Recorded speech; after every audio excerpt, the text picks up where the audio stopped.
Hello everyone, welcome back to the channel, where in today's video I'm going to be taking a look at the T-80BV.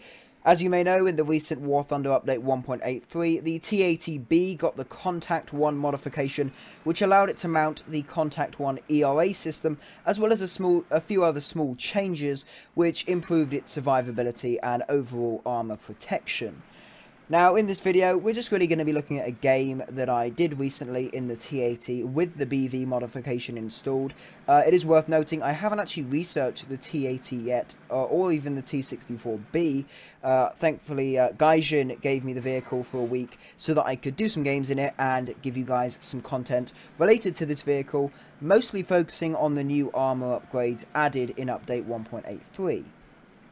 Now, with this armor upgrade, of course, the ERA will help you protect against ATGM and HE rounds, but it does actually add 1.1 tons of weight for the tank, but that weight addition I didn't really notice, to be honest. Now, as you can see in the game, this M1 Abrams tried to sneak up behind me. Luckily, a friendly tank took out his, obviously, his turret and the engine, so I was able to knock out his gun. Now that my track's about to be repaired, I'm going to jump back and I'm going to go and try and take him out, which will then basically just make me feel a bit safer, really. It's not really a good thing if you're shooting enemies in front of you and you know you have an Abrams somewhere behind you who could possibly kill you. There we go. That's some damage done there. Let's go around, try and get a crew shot and kill the remaining crew members. There we go. So he's dead now. Let's, where should we go? Now, I know that there's an Abrams up on the hills over there, so I'm going to go around this way, just so that he doesn't get me, at least for the time being. Do have to keep a lookout. Let's just keep giving a good lookout. Oh, a friendly heli over there.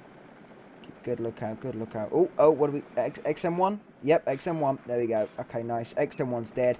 Now, as you can see, I am using APFSDS rounds. Usually, I would use Heat FS, but, you know, when playing this tank, I just found that with the APFSDS, I tend to get better results. Possibly just due to the higher pen that they have, and also possibly angles as well. I think they do better on angles, but I just seem to play better with APFSDS. I do get people asking why I don't use Heat FS as much.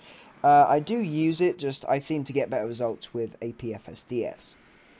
Now, it is worth noting this tank also has access, not from stock, but it is a tier 3 modification to ATGMs. You can only carry 5 of them, but you can carry some, so it's fairly decent in that regard.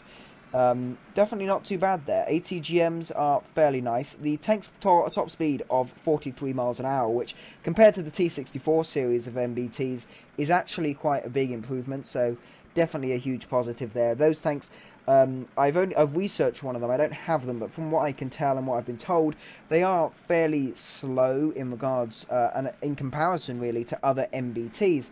This is a lot quicker. Now, you do also have a 12.7mm machine gun and a 7.62mm machine gun. The 7.62 mounted in the turret, and the 12.7 is on top of the turret. There we go, another casualty of our Russian bias. Okay, another tank's coming along, so I'm going to try... I'm not going to go head on, just to be safe. I'm going to try and sneak around. Let's see, is there a gap I can go through somewhere? Keep an eye out, because I know they're up in the hills. Let's see. Where is he? He's up there somewhere. Can't see him. But yeah, so this has got a 125mm cannon as well. As I said, it can mount the APFSDS. Off the bat, for the basic rounds you have, the stock rounds, you only have a single APFSDS and a HE round. For the base tier 1 ammunition modification, you can then get yourself a Heat FS. Then for going down to tier 3 for the next one is the ATGMs, and tier 4 is a better APFSDS round with 475mm of pen at the closest range. So it looks like we got another tank there. He is just basically sitting there. I'm just hiding for now. I'm going to wait for him to go around behind the rock, and I'm going to dart out, get behind him. One thing you may also notice is the very distinctive sound of this tank, the sound design. It's because it's got a gas turbine engine, very similar to that of the M1 Abrams. I really do like the sound design. Here we go, let's get a side shot in. There we go.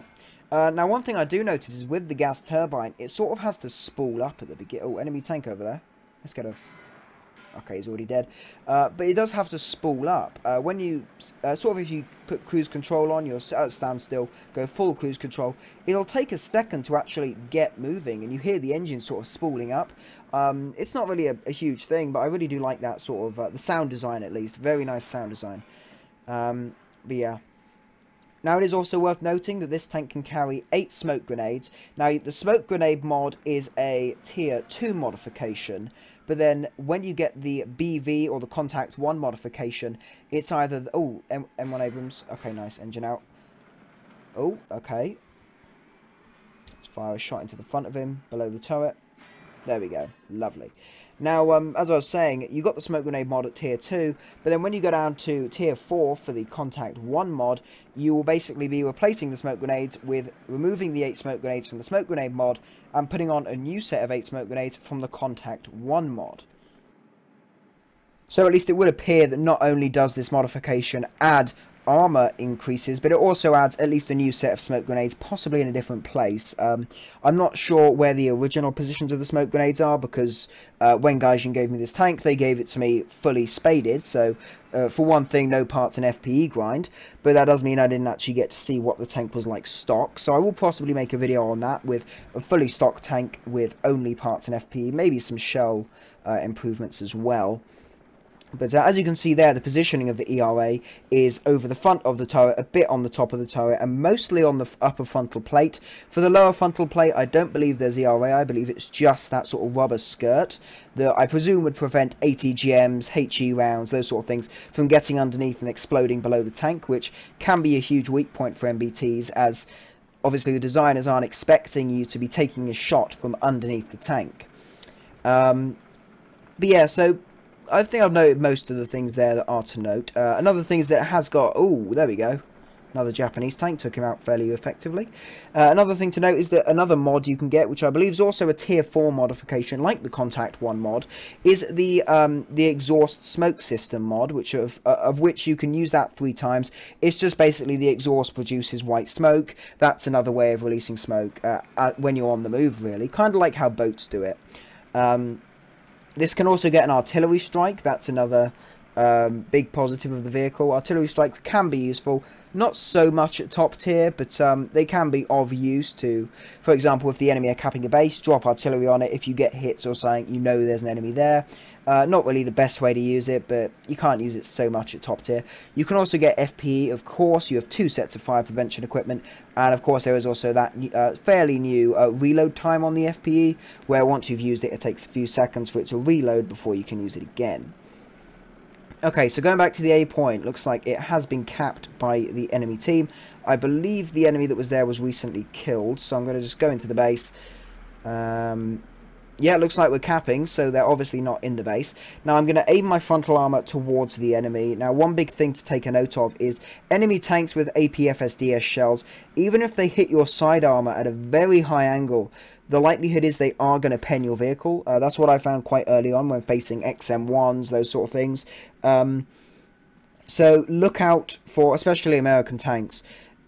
As I said, very high armor into the side armor. It will most likely still go through and probably kill you, because this only is a 3-person crew, so the survivability is not as good. If you lose 2 crew members, you're going to die. With tanks that are 4 people, if you lose 2, you can still operate the vehicle. So that's one negative of this tank. The survivability isn't quite as good. But in every other regard, at least compared to the other Russian MBTs, you have better sort of maneuverability, higher top speed, better armor, I would definitely say, and I believe the gun is the same as with the T-64B. Do correct me if it isn't, though. Anyway, though, so I'm just going to head back towards sort of the enemy spawn point now. The game is beginning to draw to a close. I've got a fairly decent amount of kills this game, as well as having a base cap. So, not too bad, I would say, and I believe I'm currently first on the team as well. Yeah, there we go. So, this was definitely one of the best games I had in the vehicle. This game came about a day after I was given the vehicle. I've only done about 40 games. This was probably in the 30s of the game, so this is one of the most recent games I did. I did also have a 5-kill game, but then I got this one, which was a far better game, and I thought, yeah, I'll make the video on that. And since I do still have this vehicle for more than half of a week, I will definitely be doing more content on this vehicle, or even just gathering footage for future videos, as well as maybe a kill montage, because I have a lot of pretty decent kills in this thing as well. So do look out for that over the next few days. I will be doing, of course, more 1.83 vehicle overviews over the next few days in videos like the Junkers 288, the Type 75, German helicopters, British naval forces, those sort of things. But it does look like this game is pretty much drawing to a close here. So there we go. That was the T-80BV. Looking at overall thoughts, I would have to say one of my favourite MBTs that I've driven so far. Please note, I only currently have, in terms of top tier sort of things, the Challenger 1, the Abrams, and what was the other one? I had another one, but I forgot about it. Never mind. But yeah, basically just for top tier sort of vehicles, the Challenger and the Abrams. This is a very different playstyle. Very, very different, I found. Not that I was expecting, but it's a lot easier to play than those two tanks, I believe. So I'm very happy with it.